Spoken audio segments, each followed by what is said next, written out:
أعوذ بالله من الشيطان الرجيم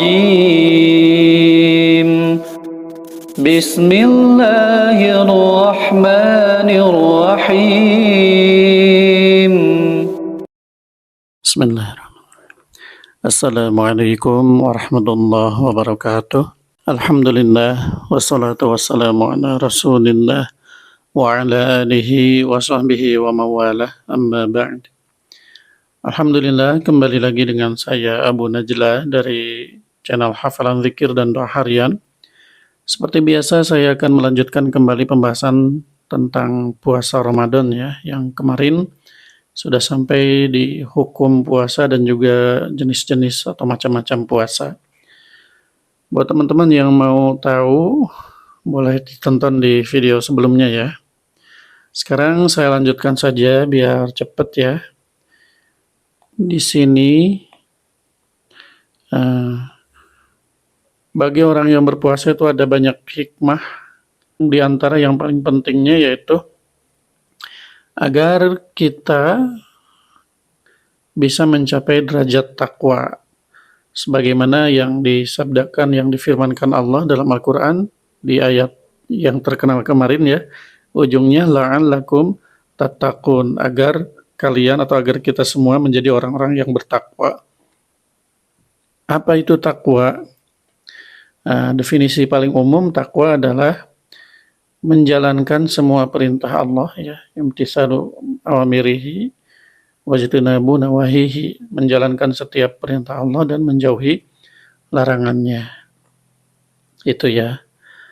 Kemudian berikutnya di sini juga di antara hikmah puasa, dengan berpuasa orang yang kaya akan mengenal nikmat-nikmat Allah, karena kan lapar ya, lapar, haus, sehingga akhirnya dia akan mensyukuri nikmat-nikmat Allah berupa makanan dan minuman, karena dia sudah dianugerahkan begitu banyak nikmat tersebut gitu ya. Nah, pada bulan Ramadan kan dia merasakan bagaimana laparnya dari pagi sampai sore nggak makan, sehingga dia menjadi bersyukur. Kemudian dia juga bisa menjadi empati gitu ya kepada orang fakir, tetangganya, orang miskin gitu ya.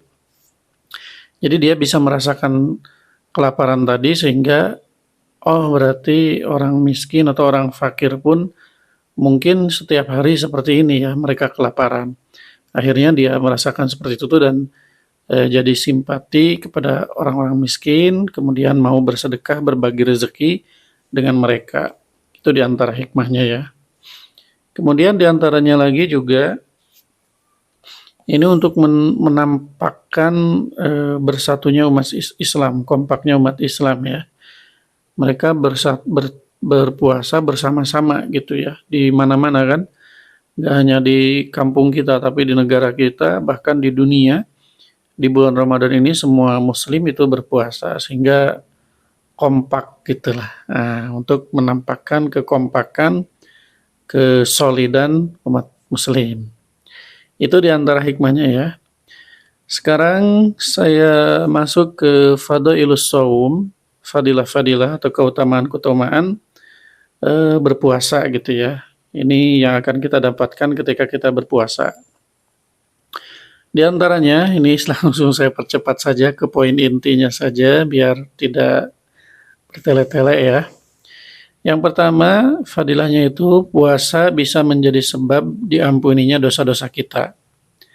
Nah, kenapa begitu? Sabda Rasul SAW, "Man shoma Ramadana imanan wa ihtisaban", barang siapa yang berpuasa di bulan Ramadan dengan didasarkan pada keimanan dan ikhlas gitu ya, mengharap ridho Allah, ghufira lahu ma taqaddama min dzambi, maka akan diampuni dosa-dosanya yang telah lalu.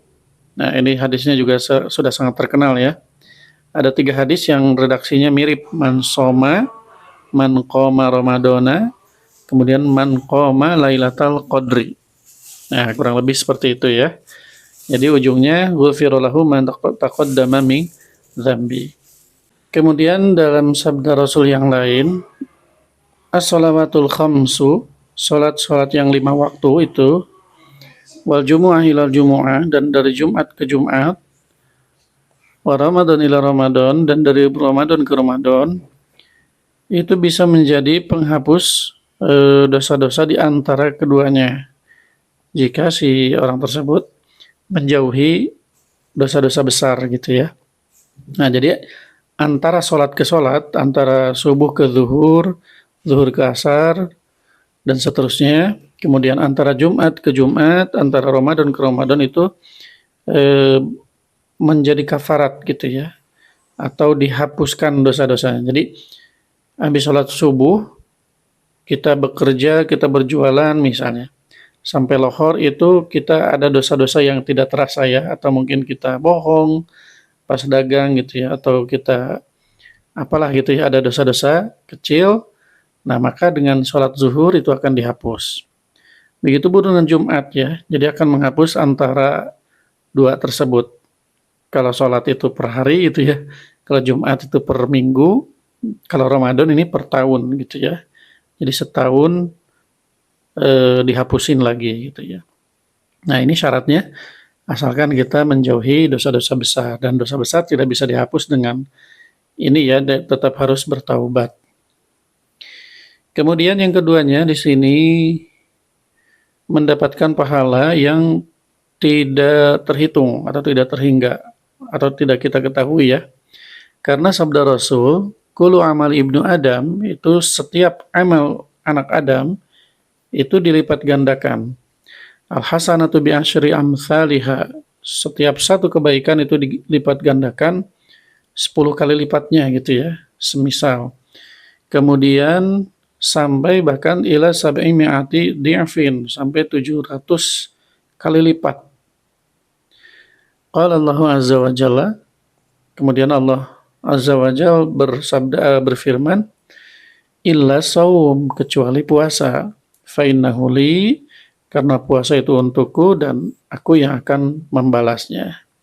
Nah, ini tidak dijelaskan gitu ya dibalasnya seperti apa, tapi itu spesial gitu ya, puasa ini nanti Allah yang akan membalasnya. Bisa jadi lebih dari apa yang tadi kita dapatkan gitu ya.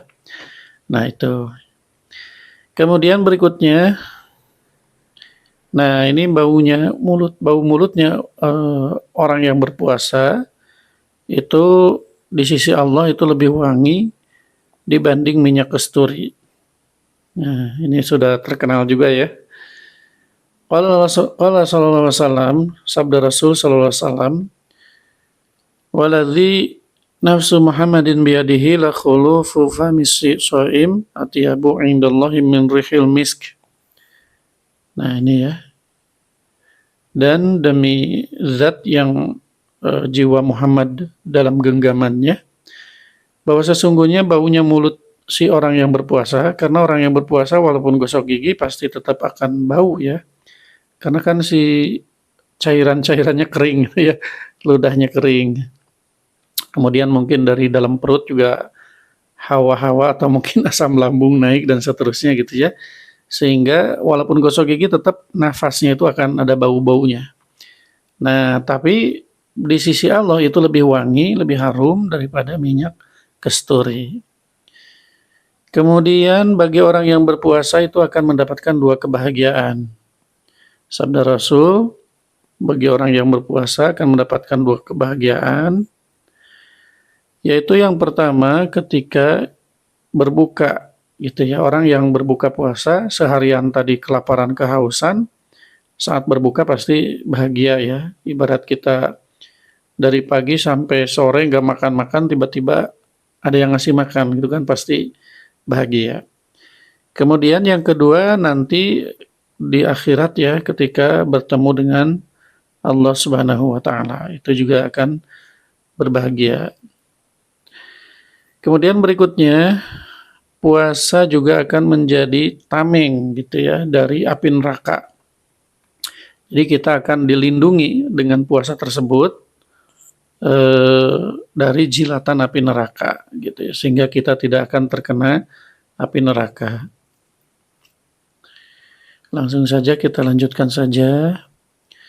Puasa juga akan menjadi syafaat bagi yang berpuasanya pada hari kiamat.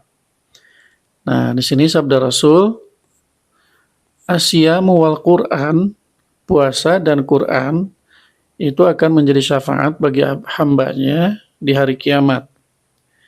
Gitu ya. Si puasa ini nanti akan berkata, ya Tuhanku, di si orang ini telah menahan makan, minum, katanya ya, kata puasa ya, pada siang hari. Gara-gara aku atau karena puasa gitu ya, karena aku, karena yang ngomongnya kan puasanya. Karena aku dia telah menahan makan, minum, syahwatnya di siang hari, maka berilah aku syafaat untuk menyafaati si orang yang berpuasa ini. Kemudian Quran pun ngomong seperti itu ya.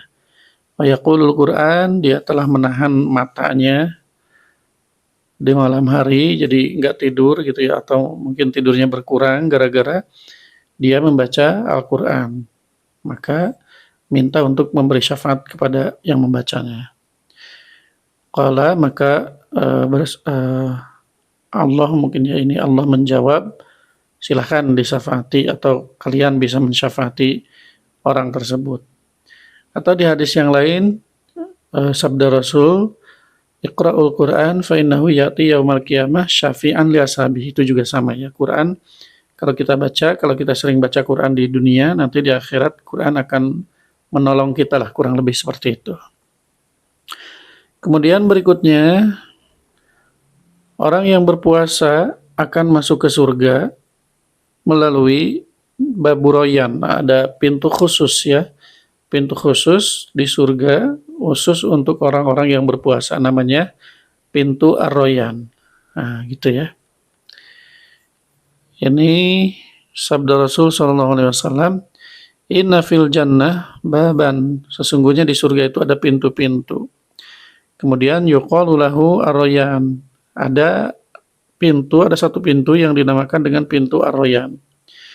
Yadkhulu minhu as-shaimuna yaumal qiyamah. Nah, si surga tersebut hanya bisa dimasuki oleh orang-orang yang berpuasa saja. Gitu ya nanti ya. Nah, tidak bisa masuk ke dalam surga tersebut selain mereka, selain orang-orang yang berpuasa.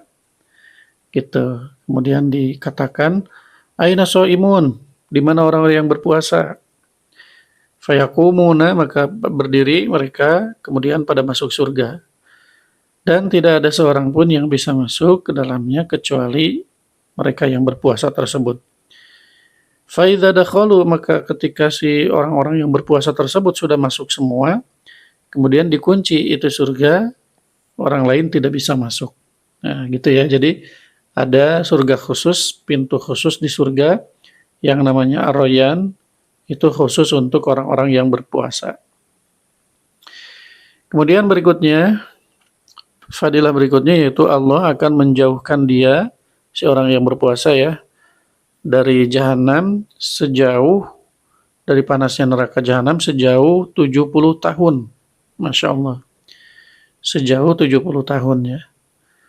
Sabda Rasul, man shoma yauman fi sabilillah ba'adallahu bidzalikal yaum harra jahannama an wajihi sab'ina kharifan. Nah, sab'ina kharifan di sini kata para ulama yang di kitab ini ya, itu 70 tahun. Nah, kemudian ini kemarin-kemarin sudah ya, di dalamnya atau di bulan puasa itu dibuka pintu surga, dikunci neraka, di setan-setan dibelenggu. Kemudian juga ada malam Lailatul Qadar, malam yang jauh lebih baik daripada 1000 bulan. 1000 bulan itu kalau dikonversi ke tahun kurang lebih 83 tahun lebih ya. Anggap saja 84 tahun, umur kita saja belum tentu sampai 80-an ya. Rata-rata umur umatku, sabda Rasul itu antara 60 sampai 70. Sementara kalau kita mendapatkan malam Lailatul Qadar, itu adanya di 10 malam terakhir di bulan Ramadan ya. Ada juga di hadis Ubay bin Ka'ab kalau nggak salah, itu tanggal 27 Ramadan. Wallahu alam, tapi para ulama, jumhur ulama mengatakan bahwa Lailatul Qadar itu disembunyikan dan tidak menetap katanya ya. Jadi kita harus semangat di 10 malam terakhir di bulan Ramadan untuk salah satunya untuk mengejar Lailatul Qadar. Kurang lebih seperti itu ya teman-teman. Di antara hikmah dan fadilah puasa Ramadan ini ya. Masya Allah, tak terasa sudah 15 menit. Mohon maaf ini kepanjangan, padahal ini sudah saya singkat-singkat ya. Tidak perlu saya simpulkan berarti ya, teman-teman tinggal tonton ulang aja kalau belum paham ataupun lupa tadi ya. Intinya seperti itu. Semoga bermanfaat. Terima kasih atas segala perhatiannya. Mohon maaf atas segala kekurangan. Subhanakallahumma bihamdika asyhadu an la ilaha illa anta astaghfiruka wa atubu ilaik. Wassalamualaikum warahmatullahi wabarakatuh.